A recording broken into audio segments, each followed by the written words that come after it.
Hello students, तो acid based salts में NCERT example लेंगे question number 45 long answer type इस वीडियो में। जो बच्चे नए आए हैं जाइए डिस्क्रिप्शन चेक करिए, कमेंट सेक्शन जाके चेक करिए, वहाँ पर इस चैप्टर का एनसीईआरटी एग्जाम्पल का कमेंट करके मैंने पिन कर दिया है, ठीक है ना। पूरा सिलेबस दिया है, सबसे नीचे जाओगे एनसीईआरटी एग्जाम्पल का सेक्शन मिलेगा, वहाँ पे आपको इस चैप्टर का लिंक मिलेगा। इसके पहले के पार्ट्स अगर आपने नहीं किए तो आप आराम से कर सकते हो, ठीक है। पूरी प्लेलिस्ट आपको मिल जाएगी। जो बच्चे पुराने हैं वो तो करते चले आ रहे हैं। तो आइए स्टार्ट करते हैं क्वेश्चन नंबर 45। अब देखो बच्चों, ये सब लॉन्ग आंसर टाइप क्वेश्चंस हैं, ठीक है। आप लोग क्या करते हो, आप लोग यूट्यूब पे मैंने देखा है कि बहुत सारे ऐसे सोर्सेज हैं जिसपे 1 आवर्स के वीडियो पढ़े हुए हैं, 1 आवर में चैप्टर खत्म हो जा रहा है, ठीक है। तो ऐसे सोर्सेज से अगर आप पढ़ते हो तो आप क्वालिटी क्वेश्चंस ये लॉन्ग आंसर टाइप नहीं कर पाएंगे, ठीक है। तो नीचे चैप्टर का लिंक भी दिया है मैंने। अगर आपको अच्छे से नहीं आता है तो रटिए मत, जाइए पहले चैप्टर करिए, ठीक है। कम से कम 20 से 22 घंटे क्लास करनी पड़ती है चैप्टर की, तब तैयार होता है। केमिस्ट्री है ये क्लास 10th का, ठीक है। तो ये ईजिली नहीं होगा बच्चों, आप इस बात का बुरा ना माने, पहले आप चैप्टर करो, वरना ये सब क्वेश्चन आपसे एग्जाम में नहीं बन पाएंगे, ठीक है। और जिन बच्चों ने चैप्टर देखा है तो वो फर्राटे से इस क्वेश्चन को बना देंगे। आइए देखते हैं क्वेश्चन क्या है। कह रहा है कि अ मेटल कार्बोनेट X, कोई मेटल का क्या है कार्बोनेट X है, तो ये X क्या है, मेटल का कार्बोनेट है। कह रहा है कि on reacting with N acid gives a gas which when passed, अच्छा ठीक है। तो ये जो मेटल का कार्बोनेट X है, ऑन रिएक्टिंग विद एसिड, किसी एसिड से रिएक्ट करके गैस देता है, और इस गैस को जब हम कहाँ पास करते हैं, pass through a solution of Y solution में से पास करते हैं तो हमको कार्बोनेट बैक हो जाता है, मतलब ये जो X है ये हमको वापस मिल जाता है। अभी तक तो मेरे तो कुछ नहीं समझ में आ रहा है, आगे पढ़ते हैं। कह रहा है कि ऑन द अदर हैंड, देखो इसमें एक लिंक पकड़ना होता है हमको, और अगर हमने चैप्टर अच्छे से पढ़ा है तो हम लिंक आराम से पकड़ लेंगे। देखते हैं क्या बात है। कह रहा है on the other hand a gas G is obtained at anode during electrolysis of brine solution of brine। हाँ भाई, यहां से मुझे पकड़ में आ गया बच्चों। क्या कह रहा है, कह रहा है कि on the other hand a gas G, ये गैस G मुझे पकड़ में आ गई है, that is obtained at the anode during electrolysis of Bryan. अब ब्राइन क्या होता है, ब्राइन नहीं पता आपको, ब्राइन क्या होता है, ब्राइन क्या होता है, सॉल्ट वाटर जो होता है उसी को हम ब्राइन सॉल्यूशन बोलते हैं, ठीक है। कॉन्सेंट्रेटेड सॉल्ट सॉल्यूशन, मतलब पानी लीजिए, ज़्यादा मात्रा में उसमें नमक डाल के उसको डिजोल्व कर लो अच्छे से, ठीक है। आप भी ब्राइन सॉल्यूशन घर में बना सकते हो, ठीक है। ग्लास में पानी लीजिए, उसमें कॉमन सॉल्ट जो नमक आप खाते हो ना, कॉमन सॉल्ट व्हाइट कलर का होता है जो, ठीक है, सॉल्ट को डाल के अच्छे से मिक्स कर लो तो ब्राइन बन जाएगा। अलग अलग कॉन्सेंट्रेशन के ब्राइन बनाए जाते हैं। तो ब्राइन समझ में आ गया, ब्राइन इज नथिंग, ब्राइन ये सब हमने क्लास में डिस्कस किया बहुत डिटेल में, ठीक है। ये सॉल्ट वाटर होता है, ठीक है। और मुझे बहुत अच्छी तरीके से पता है कि जब मैंने सोडियम हाइड्रोक्साइड बनाना सीखा था, ठीक है, जब मैंने सोडियम हाइड्रोक्साइड स्टूडेंट बनाना सीखा था तो वहाँ पर हमने इस NaOH को कैसे बनाया था, हमने सॉल्ट वाटर यानी कि ब्राइन का इलेक्ट्रोलाइसिस ही तो किया था। और जब हम इस ब्राइन का इलेक्ट्रोलाइसिस करते थे, ये देखिए ये NaCl और नीचे एक्वस लिखा हुआ है, मतलब पानी में इसको हमने मिक्स कर लिया, ठीक है। वाटर भी देखो यहाँ लिखा हुआ है, ओके। तो यही आपका ब्राइन है। और जब ब्राइन का हमने इलेक्ट्रोलाइसिस किया था तो हमको एनोड पे क्या मिलती थी, क्लोरीन गैस। कैसे मिलती थी बच्चों, मैंने पूरा बताया हुआ है, तो वो सब मैं आपको नहीं बता रहा हूँ। तो यहाँ पर एक लिंक मुझे मिला कि जब मैं ब्राइन सॉल्यूशन का इलेक्ट्रोलाइसिस करूँगा तो मुझे एनोड पे एक गैस मिलती है, और उस गैस का नाम क्या है, क्लोरीन गैस, ठीक है। क्लोरीन गैस का फॉर्मूला क्या होता है, Cl2, ठीक। तो ये क्लोरीन गैस मुझे मिल गई, चलो बहुत बढ़िया। यहाँ से मुझे बच्चों पकड़ में आया है क्या कि ये जो G है ये क्या है, G आपका क्लोरीन गैस है। तो इसको मैं साइड में लिख लेता हूँ। अब बच्चे बोलेंगे कि सर क्लोरीन गैस, ये जो G है आपका, G is equals to what, chlorine gas. अब बच्चे बोलेंगे सर ये वाला रिएक्शन मुझे करना है क्या, क्यों करके नहीं आया हो क्या, याद तो होना चाहिए आपको, ठीक है। फिर भी आपको इस आंसर में इस रिएक्शन को बच्चों नहीं दिखाना है, आपको सिंपली G को पहचान लेना है कि G क्या है, क्लोरीन गैस। तो ये रिएक्शन मैंने आपको इसलिए दिखाई थी ताकि आपको थोड़ा सा रिमाइंड हो जाए। तो चलो भाई G तो मुझे पकड़ में आ गया, ठीक है। चलो बहुत बढ़िया, अब आगे बढ़ते हैं। कह रहा है कि on the other hand G that is obtained at the anode of electrolysis of brine is passed on dry Y। अब देखो ऐसे पढ़ो इसको। अब ये सब ये मत पढ़ो, ये सब बीच में काट दो, ठीक है। क्वेश्चन को पढ़ना भी बहुत कला का काम है। यहाँ पर कह रहा है कि a gas G is passed on dry Y। अब इस G को कहाँ पास किया जाता है, G को बच्चों, ये ड्राई Y है, ड्राई मतलब इस पर कोई भी मॉइस्चर नहीं होगा, वाटर के मॉलिक्यूल्स नहीं होंगे, Y में पास किया जाता है इस G को, यानी कि क्लोरीन गैस को Y में पास किया जाता है। तो इस G की जगह मैं अपने मन में क्या सोच सकता हूँ कि क्लोरीन गैस भी मैं अपने मन में सोच सकता हूँ। अब Y मुझे नहीं पता पर Y में पास किया जाता है। It gives a compound Z, हमको एक कंपाउंड Z मिलता है। चलो भाई Z मिल गया। Use for disinfecting drinking water, ठीक है। हमको एक कंपाउंड Z मिलता है, और ये Z क्या करता है, ये Z करता है आपका डिसइंफेक्टिंग एजेंट काम करता है, ठीक है। वाटर को डिसइंफेक्टिंग करने के लिए हम इसका यूज़ करते हैं। अब आप ध्यान से चेक करिए बच्चों, आपने इसी चैप्टर में तो पढ़ा है क्या, ब्लीचिंग पाउडर का यूज़ हम करते हैं क्यों, डिसइंफेक्टिंग ड्रिंकिंग वाटर के लिए, वाटर को डिसइंफेक्ट करने के लिए हम उसमें जो तरह तरह के माइक्रो ऑर्गेनिज्म होते हैं उसको किल करने के लिए हम ब्लीचिंग पाउडर का यूज़ करते हैं। ठीक है, तो इसका मतलब ये जो Z है, Z is use for disinfecting drinking water, मतलब Z मुझे पता चल गया। Z क्या है, Z है मेरा ये लाइट ब्लिंक कर रहा है, थोड़ा सा मैं इसको निकाल देता हूँ नहीं तो आपको आवाज़ ख़राब आएगी। चलो, ये वोल्टेज फ्लैक्चुएट कर रहा है। हाँ, तो ये Z क्या हो गया, ये Z हो गया आपका ब्लीचिंग पाउडर। मिला कि नहीं मिला? अब देखो बच्चे बोलेंगे आपने कैसे समझ लिया, हम तो फ्लोरीन भी डालते हैं, है ना, पानी में तो हम फ्लोरीन भी डालते हैं। वो फ्लोरीन हम पानी में इसलिए डालते हैं वो ताकि हमारा टूथ वगैरह डिके ना हो, है ना, उसलिए डालते हैं। और आप ध्यान से चेक करिए, फ्लोरीन जो होता है, ठीक है, फ्लोरीन का फॉर्मूला स्टूडेंट्स F2 होता है। ठीक, फ्लोरीन एक तरीके का एलिमेंट है, फ्लोरीन कंपाउंड थोड़ी ना है। लेकिन ब्लीचिंग पाउडर का फॉर्मूला क्या होता है, देखिए ब्लीचिंग पाउडर का जो फॉर्मूला होता है स्टूडेंट्स वो होता है CaOCl2 होता है कि नहीं होता है। ये देखिए, ये एक तरीके का कंपाउंड ही तो है। कंपाउंड की क्या विशेषता है, वो अलग अलग तरीके के एटम से मिलके बना होगा। देखो, कैल्शियम एटम भी, ऑक्सीजन एटम भी और क्लोरीन एटम भी यहाँ पर है। तो यहाँ से मैं पहचान गया कि जो मेरा Z है वो क्या है, ब्लीचिंग पाउडर है। ठीक है, तो Z मुझे पहचान में आ गया। ठीक, Z क्या है, CaOCl2, यानी कि Z क्या है, BP का मतलब आप समझ जाइएगा ब्लीचिंग पाउडर है। अब क्या कह रहा है, अब देखो बच्चों, यहां से मुझे एक बात समझ में आ गई क्या, कि ये जो G है, ठीक है, इस G को कहां पास किया जाता है, ड्राई वाई में। अब ये वाई आप नहीं पहचान पाओगे, बताओ कैसे? आपको ब्लीचिंग पाउडर नहीं बनाना आता है? बिल्कुल आता है बनाना। कैसे? क्लोरीन गैस को जब हम किस में पास कराते हैं, कैल्शियम हाइड्रोक्साइड में, याद है आपको? तो क्लोरीन गैस हमने ली और इस क्लोरीन गैस को जब हम पास करते हैं किसमें, कैल्शियम हाइड्रोक्साइड में। ये सब रिएक्शंस आपको याद होनी चाहिए, ठीक है। तो कैल्शियम हाइड्रोक्साइड ड्राई वाई में जब हम पास करते हैं तो हमको क्या मिलता है, हमको मिलता है CaOCl2, यानी कि हमको मिलता है ब्लीचिंग पाउडर। देखिए मुझे याद है और आपको भी याद होना चाहिए कि क्लोरीन गैस को अगर हम कैल्शियम हाइड्रोक्साइड में पास कराएं तो हमको क्या मिलता है, ब्लीचिंग पाउडर मिलता है, और साथ में हमको क्या मिलता है, साथ में हमको वाटर मिलता है। तो अगर हम इसको बैलेंस करें तो क्लोरीन देखिए यहाँ पर 2 है, यहाँ पे भी 2 है, ऑक्सीजन यहाँ 2, यहाँ 1 + 1 2, हाइड्रोजन यहाँ पर कितने हैं, 2 है, यहाँ भी हाइड्रोजन 2 है, कैल्शियम 1 है और यहाँ पर भी कैल्शियम 1 है। ठीक है, तो यहाँ से आपको स्टूडेंट्स एक और बात पता चल गई क्या, कि ये जो ड्राई वाई में मिलाया जाता था G को, यानी कि क्लोरीन को, तो ये ड्राई वाई क्या हो गया आपका, ये ड्राई वाई हो गया आपका कैल्शियम हाइड्रोक्साइड। तो वाई भी मुझे अब पता चल गया है। तो वाई क्या है मेरा, कैल्शियम हाइड्रोक्साइड। ठीक है, चलो बहुत बढ़िया। ठीक है, जिसको आप स्लेक लाइम भी बोलते हो, ठीक है ना। इस कैल्शियम हाइड्रोक्साइड को हम लोग क्या बोलते हैं, स्लेक्ड लाइम। ओके, और जब इसको पानी के साथ मिक्स कर लिया जाता है तो उसको हम लाइम वाटर बोलते हैं। ठीक है, क्या हो गया आपका स्लेक लाइम, और इसी स्लेक लाइम को जब आप वाटर में मिलाते हो, जिसको आप बोलते हो CaOH एक्वस, ठीक है, तो यही आपका क्या हो जाता है, लाइम वाटर। और इस लाइम वाटर में जब आप कार्बन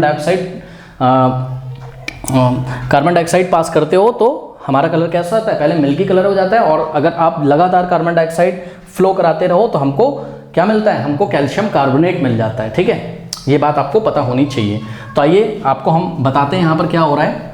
देखिए अब हमको केवल क्या पहचानना है, X हमको नहीं पता। अब कुछ क्लू दिया हुआ है यहाँ पर, कह रहा है कि a metal carbonate X on reacting with N acid. अच्छा भाई चलो कर लेते हैं, X किससे रिएक्ट कर रहा है, किसी एसिड से।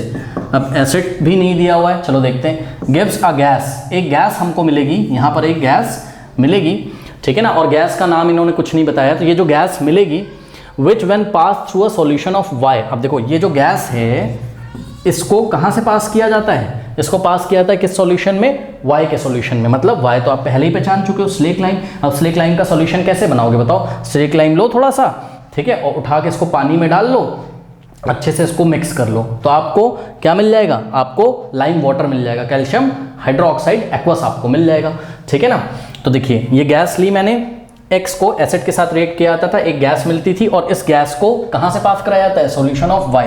तो यहाँ हमको क्या लिखना है, सॉल्यूशन ऑफ Y। Y का सॉल्यूशन क्या हो जाएगा, कैल्शियम हाइड्रोक्साइड, और यहाँ पर हम लिख देंगे एक्वस। ठीक, अब होता क्या है, जब इस Y में यानी कि कैल्शियम हाइड्रोक्साइड के सॉल्यूशन में, यानी कैल्शियम हाइड्रोक्साइड एक्वस में जब गैस पास कराई जाती है, और एक गैस कहाँ से मिली है कि जब मेटल का कार्बोनेट X रिएक्ट करता है किससे, एसिड से, तो हमारे पास ये गैस बनी है। अच्छा, जब इसे यहाँ पास करते हैं तो क्या आता है, कार्बोनेट बैक, कार्बोनेट हमको वापस मिल जाता है, ठीक है ना। अब एक बात बताइए, आपको भी पता है, देखिए थोड़ा तो आपको हिंट मिल रहा होगा क्या कि भाई गैस ये कौन सी होनी चाहिए आपकी, CO2 होनी चाहिए, ठीक है, क्योंकि आपको पता है कि जब हम कार्बन डाइऑक्साइड को लगातार किस में पास कराते रहते हैं, लाइम वाटर में, ठीक है, लाइम वाटर में पास कराते रहते हैं, तो पहले इस लाइम वाटर का कलर मिल्की होता है, और अगर आप लगातार कार्बन डाइऑक्साइड पास कराते जाओ तो धीरे धीरे हमें कैल्शियम कार्बोनेट सॉलिड प्रेसिपिटेट के फॉर्म में वापस मिल जाता है। यानी कि हमको क्या मिल जाएगा, कैल्शियम कार्बोनेट मिल जाएगा कि नहीं। भाई देखिए कैसे पहचाना मैंने, इस तरीके से मैंने पहचाना, यहाँ कैल्शियम है और यहाँ CO2 है, ठीक है। जब भी CO2 गैस यहाँ पे पास कराई जाएगी तो हमें कैल्शियम कार्बोनेट ही तो मिलता था, और साथ में क्या मिलेगा, साथ में हमको मिलेगा वाटर, ठीक है। अभी मैं बैलेंस नहीं कर रहा हूँ, मैं फाइनल आंसर आपको लिखा दूंगा, अभी बस मैं आपको बता रहा हूँ कि किस तरीके से हम इसको सॉल्व करेंगे, ठीक है। तो देखिए गैस भी पहचान में आ गई और कैल्शियम हाइड्रोक्साइड में पास करा हमने, यानी कि सॉल्यूशन ऑफ Y, ये क्या है आपका सॉल्यूशन ऑफ Y, तो हमको मिल क्या जाता है, गिव्स कार्बोनेट बैक, कार्बोनेट हमको वापस मिल जाता है। तो ये देखो ना, कार्बोनेट मिल तो गया हमको, कौन सा कार्बोनेट वापस मिल जाता है। अब शुरू से पढ़िए आप, metal carbonate x on reacting with N acid gives a gas which when passes through a solution of Y gives carbonate back. यही वाले कार्बोनेट की बात कर रहा है, मतलब जिस मेटल कार्बोनेट X को आपने रिएक्ट कराया था किसके साथ, एसिड के साथ, ठीक है। तो जो गैस मिलती है, जब उस गैस को आपने सॉल्यूशन ऑफ Y में पास किया तो आपको ये कार्बोनेट बैक मिल जाता है, यानी कि यही X है। तो ये जो मेटल कार्बोनेट है यही X है, यानी कि X क्या हो गया आपका, X हो गया आपका metal carbonate, calcium carbonate, calcium क्या है, मेटल, और ये इसका कार्बोनेट है, कैल्शियम कार्बोनेट। तो इस तरीके से जो X है वो आपको क्या मिला, X मिल गया आपको कैल्शियम कार्बोनेट, ठीक है। और एक रिएक्शन अब हम आपको और दिखा रहे हैं यहाँ पर, ध्यान से चेक करिए, क्या ये X क्या था, अभी भी पहचाना आपने, मेटल कार्बोनेट, और इसको अगर हम एसिड के साथ रिएक्ट कराएं तो कार्बन डाइऑक्साइड गैस निकलेगी। देखिए कैसे, X की जगह हम क्या लेंगे, कैल्शियम कार्बोनेट, और इसको हम रिएक्ट कराएंगे किसी एसिड से। तो कौन सा एसिड ले लें, हाइड्रोक्लोरिक एसिड ले लेते हैं, चलो, या H2SO4 भी आप ले सकते हो, ठीक है। तो हाइड्रोक्लोरिक एसिड हम यहाँ पे ले रहे हैं, HCl के साथ रिएक्ट करोगे, और आपको पता है कि मेटल का जो कार्बोनेट है जब HCl के साथ रिएक्ट करेगा, ठीक है, तो इसका नेचर मेटल का कार्बोनेट है, ये कैल्शियम कार्बोनेट मेटल का कार्बोनेट है, और मेटल का कार्बोनेट बेसिक इन नेचर होता है। तो ये हो गया बेस और ये हो गया एसिड, और एसिड और बेस जब रिएक्ट करेंगे तो न्यूट्रलाइजेशन रिएक्शन होती है कहीं ना कहीं, है ना, यानी कि हमको एक सॉल्ट मिलेगा और हमको वाटर भी मिलने की संभावना है, ठीक है। तो यहाँ पर आपने X पहचान लिया है, तो X को हम लिख देते हैं, X इज इक्वल्स टू क्या था आपका, कैल्शियम कार्बोनेट, ठीक। चलिए जरा यहाँ रिएक्शन कंप्लीट करते हैं।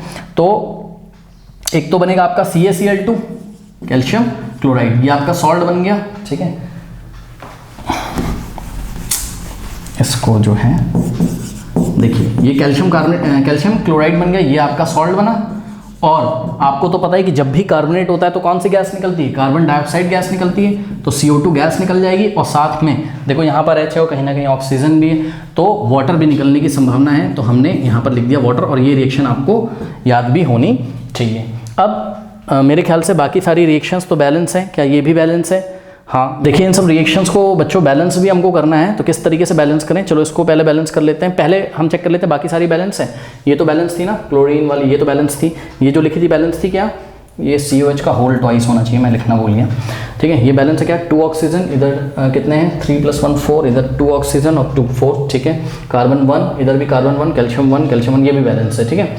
और ये वाली बैलेंस है क्या, ध्यान से चेक करिए, ऑक्सीजन कितने इधर 2 + 1 3, इधर भी 3 है, सही है। कार्बन इधर 1 है, और इधर भी कार्बन 1 है, इधर कैल्शियम 1 है, इधर भी कैल्शियम 1 है, क्या नहीं बैलेंस है, हाइड्रोजन नहीं बैलेंस है, हाइड्रोजन यहाँ 2 है और यहाँ पर 1 है, तो यहाँ हमने 2 लगा दिया, और क्लोरीन यहाँ पर 2 है, तो अब बैलेंस हो गया।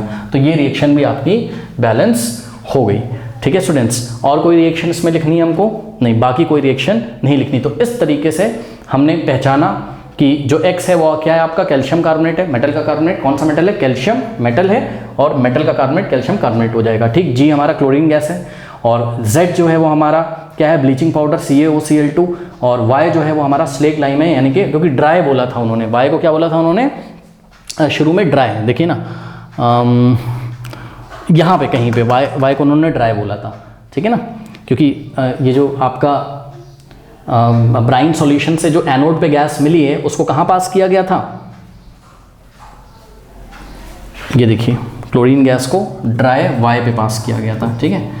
तो इसमें और इसमें अंतर है, ये ड्राई वाई है और बाद में मतलब इसमें वाटर नहीं मौजूद है, बाद में इसको पानी में थोड़ा सा मिला के लाइम वाटर बना लिया गया, यानी कि ये एक्वस हो गया बाद में, ठीक है। तो उन्होंने हमसे वाई पूछा था, तो वाई हमने जब लिखा तो CaOH होल ट्वाइस लिखा, ठीक है, और यहाँ हमने एक्वस नहीं लिखा इस बार, ये स्लेक लाइम है, तो इस तरीके से हम वाई भी पहचान गए। अब इसका प्रॉपर आंसर कैसे करेंगे वो मैं आपको लिखा देता हूँ, ये सारी चीज़ें मैंने आपको समझा दी हैं। प्रॉपरली इसका आंसर कैसे करेंगे सॉल्यूशन में, सबसे पहले मैंने G को पहचाना था, तो हम लिखेंगे the gas evolve at the anode during the electrolysis of brine solution is chlorine gas, so G is chlorine gas, G हम पहचान गए, ठीक। उसके बाद हमने क्या हिंट लिया था याद है आपको, इस गैस को कहाँ पास किया था, ड्राई स्लेक लाइम में, ठीक है। तो हमको क्या मिलती थी, हमको एक ऐसा कंपाउंड मिलता था जिसका यूज़ डिसइंफेक्टिंग ड्रिंकिंग वाटर में किया जाता था, ठीक है। तो हम नेक्स्ट स्टेटमेंट लिखेंगे when the chlorine gas is pass through dry calcium hydroxide, और हम बता देंगे कि कैल्शियम हाइड्रोक्साइड क्या है, मतलब ड्राई जो कैल्शियम हाइड्रोक्साइड है स्लेक लाइम, ये क्या है, वाई है, ठीक है। देखिए साइड में लिखा भी हुआ है वहाँ पे।